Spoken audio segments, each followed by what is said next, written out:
Jean-Sylvestre Montgrenier, chercheur associé à l'Institut Thomas More, spécialiste des politiques de défense en sécurité en Europe, est notre invité.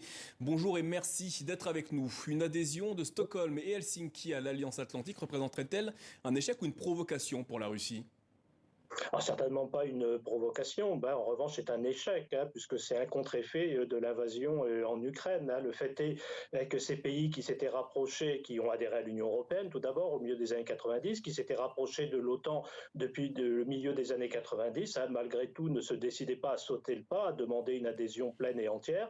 Et c'est voyant l'agression russe sur l'Ukraine que ces deux pays semblent se décider à vouloir rentrer dans l'OTAN. Donc c'est un contre-effet de la politique révisionniste de la Russie, qui consiste à remettre en cause les frontières internationalement reconnues en ayant recours à la force armée, à la guerre.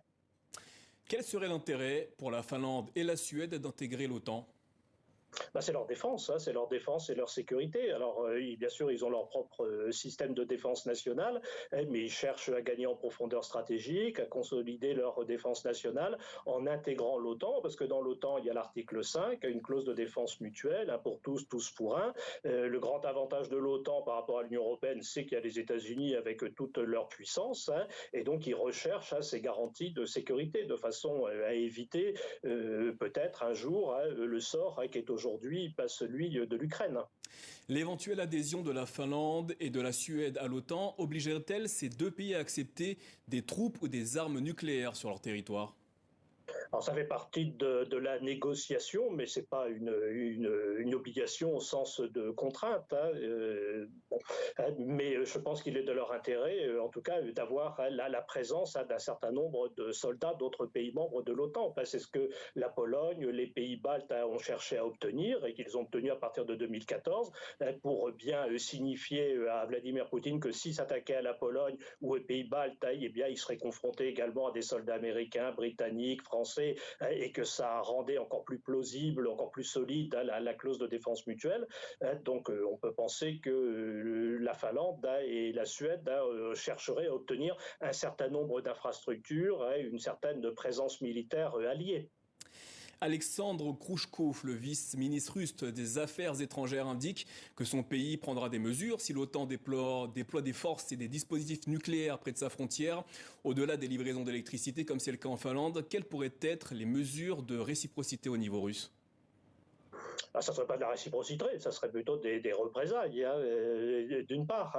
Et puis d'autre part, on peut penser que, regarde la situation en Ukraine, leur marge de manœuvre militaire au nord, elle est quand même limitée. En revanche, il faut redouter tout ce qui relève de ce que l'on appelle la guerre hybride, des méthodes détournées pour faire pression, pour intimider, le viol de l'espace aérien, le viol de l'espace maritime. Mais au vrai, c'est ce qui se pratique déjà maintenant depuis plusieurs années. Ça avait commencé à la fin des années 2000, ça s'est accéléré à partir de 2014.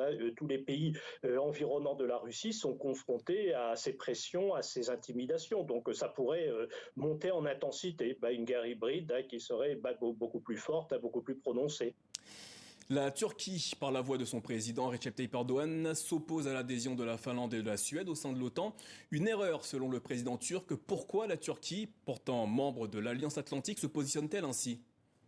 Alors d'abord, ce qu'il faut rappeler, c'est que la Turquie est partisan de l'entrée de l'Ukraine et de la Géorgie dans l'OTAN. Donc peut-être que du côté turc, on n'est pas trop satisfait de voir que les cas de l'Ukraine et de la Géorgie ont été reportés sine die, alors qu'il est aujourd'hui question d'élargir l'Alliance Atlantique au nord. Alors ensuite, il semble que dans cette prise de position, il y a un mélange de politique intérieure, de politique extérieure, et que Ankara reproche aux Finlandais et aux Suédois d'être trop laxistes dans leur politique à l'égard du PKK, c'est-à-dire du parti du Kurdistan, des travailleurs du Kurdistan, qui est reconnu comme terroriste aussi bien par les États-Unis que par l'Union européenne, mais il leur reproche un certain laxisme. Après, on peut aussi penser qu'il s'inscrit dans une logique transactionnelle et qu'il cherche à obtenir des contreparties de la part des Américains. On sait que ces dernières années, il y a eu quand même pas mal de difficultés dans les relations avec la Turquie, l'achat de S-400 russes. En représailles, les Américains ont décidé de ne pas livrer de F-35, d'avions F-35 à la Turquie. La Turquie voudrait au moins obtenir